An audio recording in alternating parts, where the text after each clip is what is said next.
What's up, Moto Buddies? Mike here from Tacobout. This is a 2024 KTM 500 EXC-F. This is a bike that's getting handed over to its owner. It was here for the full Tacomoto build program. Something unique about this bike is this owner is participating in our build, fly, and ride setup. So out of state, we did this bike remotely. We have yet to personally meet the owner. In fact, in most instances, that's the case. So we have bike owners that live all over the country, as is the case here. This rider lives back on the East Coast. And so RTW Paul set up all the arrangements, spec'd out the bike, built it, and then this rider is going to fly in and take possession. We'll do the walkthrough, we'll do the orientation, set the sag. He's also got Moscow bags that we're going to set up here and then pack out for him. And that is the second part of that fly and ride. So he'll fly in with his toothbrush and his helmet and hop on this bike and take off. And he's going to go out and do some BDRs. And then when he's done with his trip, which I'm not exactly sure how long he's going, could be a week or two or three.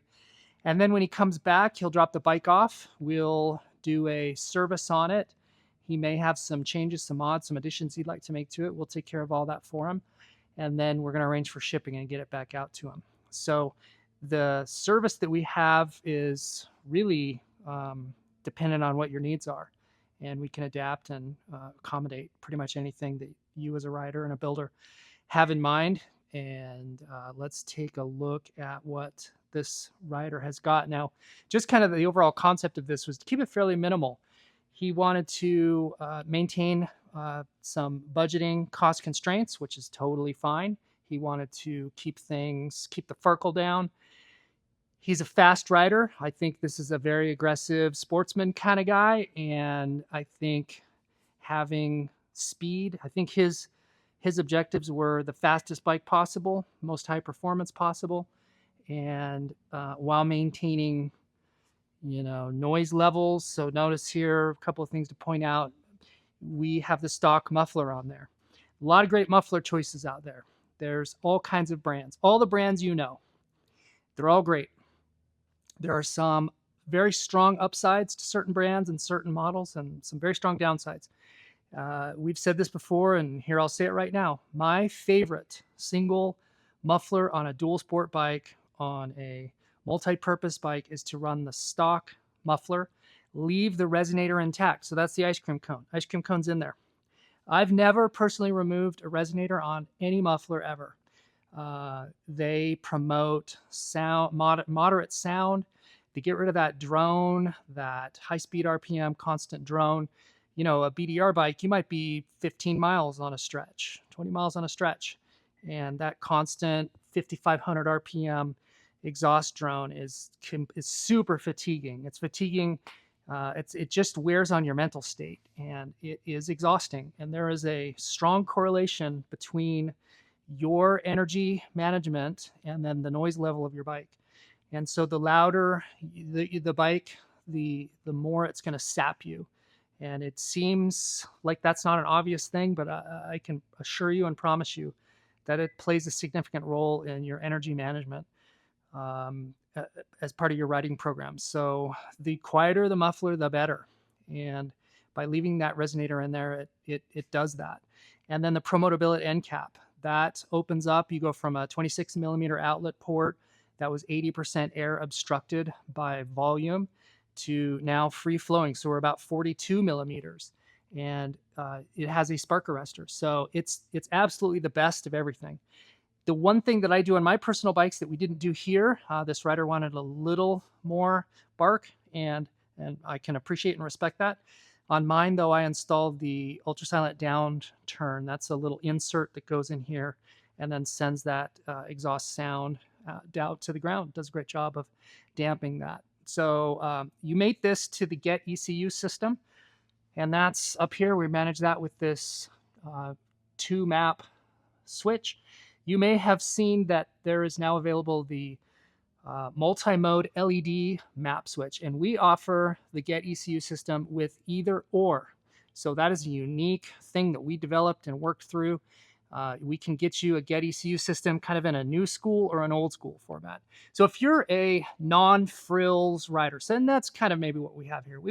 This is a rider who does not want a lot of farkle. He doesn't want a lot of complicated. He didn't want to complicate his life, basically. So the Get ECU system with a toggle map switch is essentially a plug and ride scenario.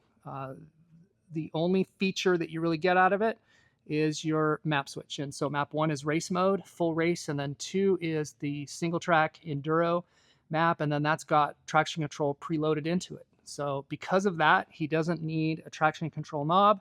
We have traction control management handled there on map 2. Once you're in map 2, you have traction control. And then if you want to get rid of that and just go in full wide open power, then you switch over to map 1 there. So that scenario really appeals to a certain rider who just wants to plug in an ECU, screw on a free included map switch, and start ripping. Now, if you want to get way more sophisticated, you absolutely can. So the Get ECU system really is brilliant in that for that like left-hand column guy who wants to just, like I said, plug it in and go ride. And then on the right-hand column, let's say you got a rider who wants the traction control management, quick shift, launch control, just all of the myriad of Wi-Fi and map switch available options. Either rider is satisfied at either end of the spectrum. And so that's one of the beauties of the Get system and why probably this rider wanted to go with that. So that's a few words about the energy or the engine management. Let's take a look at some of the other things going on. Back tire, it's Moto's, really popular tire with us. Just so great, fantastic traction, very good feel, firmness, and feedback. A great all-around tire. Because of its wide lug spacing, I think we've mentioned this before, you're not going to get a lot of durability. It's not a high miler on the road.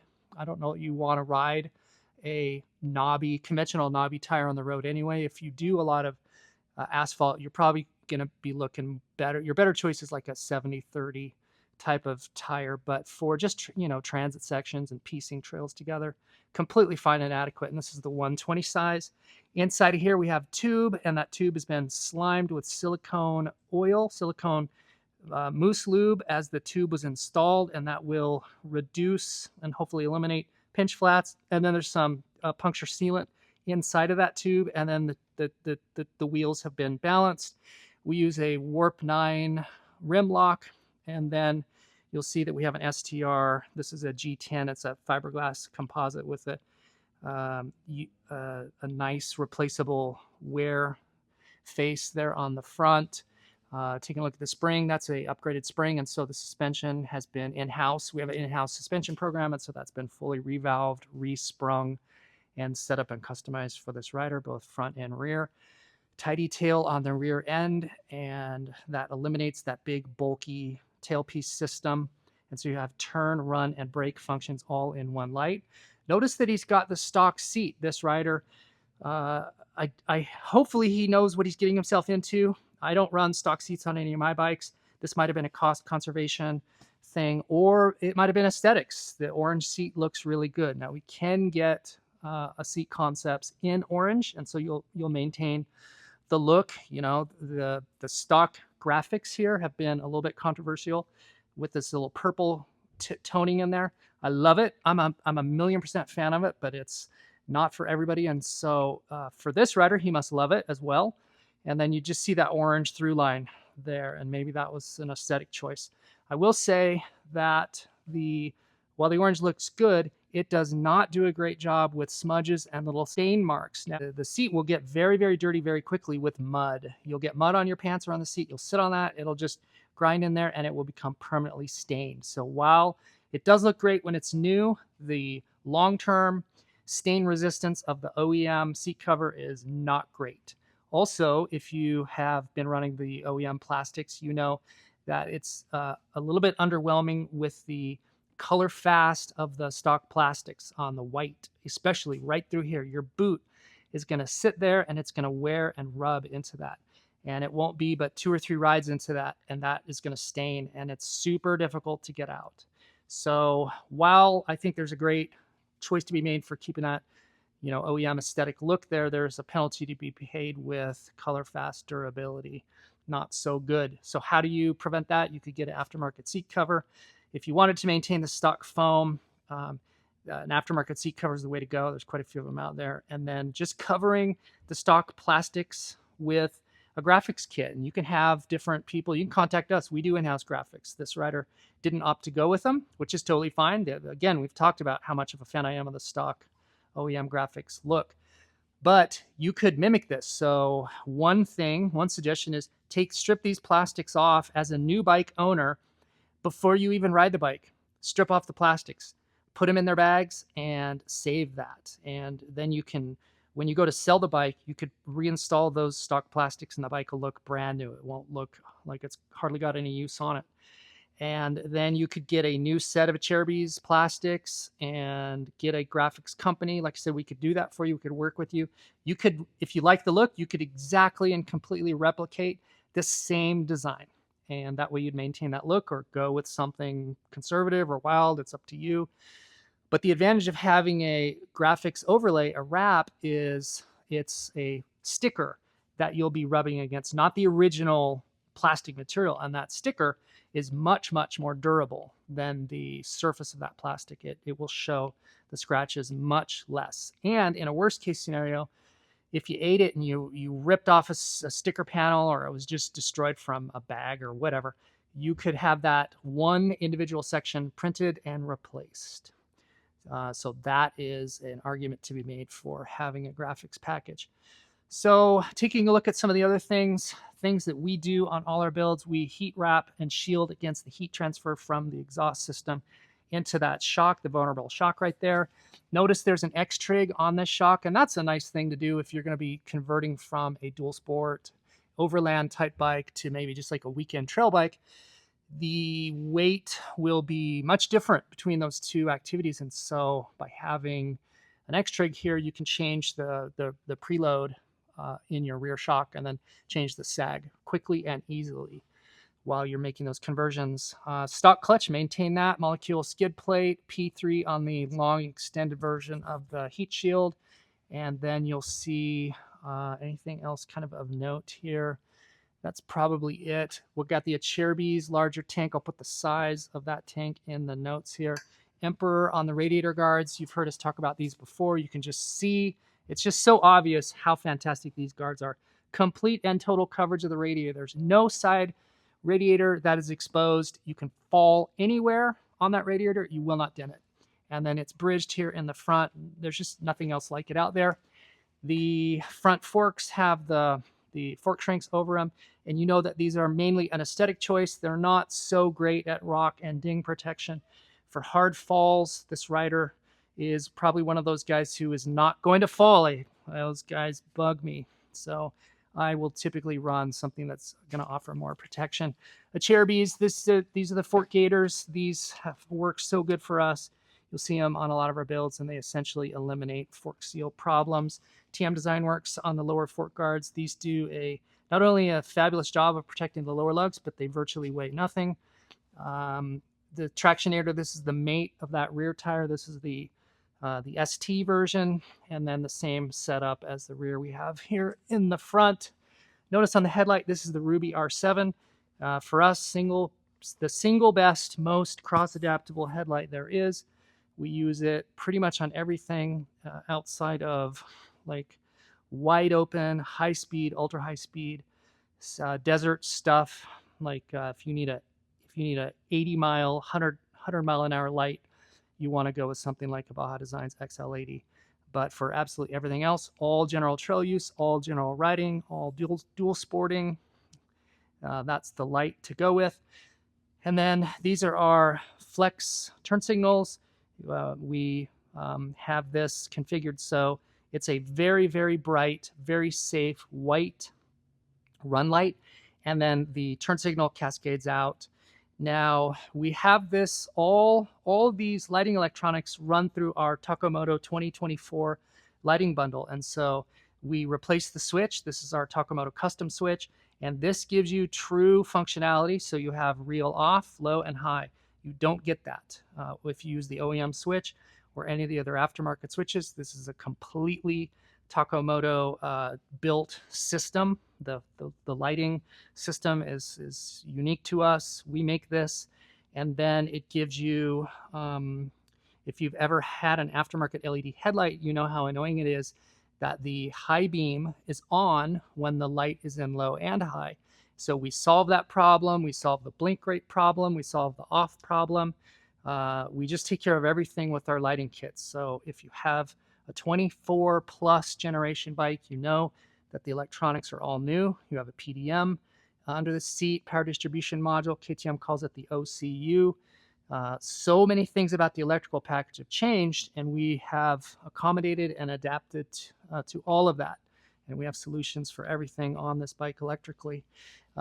Talking about that, let me just pop this airbox cover here and note that we have our power distribution system here. This is our fused setup where we send dual circuit power up to the front headlights. So you won't see it back here, but under here we give him power taps. That's where the GPS is powered. So we are powering that GPS through our power distribution system, and we have dual fused circuits. We have one for engine on. Whenever the engine is running, that circuit is hot. We have another one that's then direct to the battery, and you get to decide how you want to wire your accessories.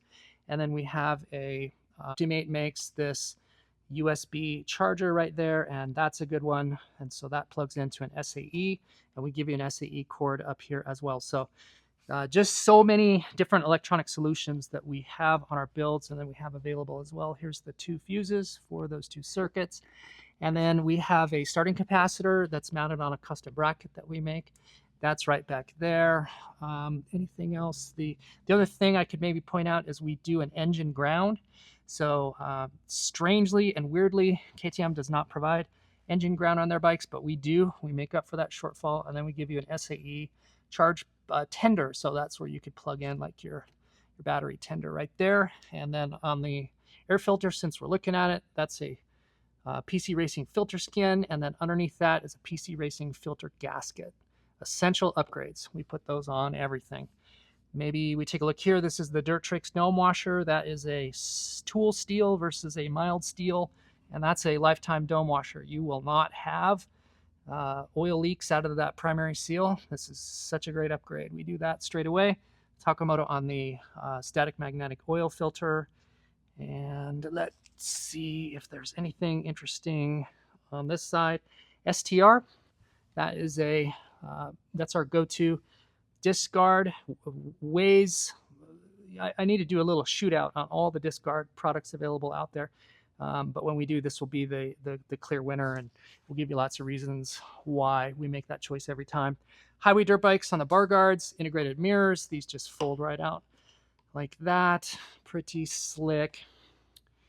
Let's see, since we got rid of the stock mirrors, we didn't need the threaded insert there for the mirror perches. So we removed that and we put on our blank off mirror perches. You can see that there. Voyager Trail Tech, this gives you all kinds of cool dashboard, like so bike monitoring capabilities. You can see engine output power, electrical power. You can see water temp, air temp. You've got your GPS in here. You can manage your wireless music. You can sync this to your phone. It can control your earbuds. There's just tons and tons of things going on with Trail Tech.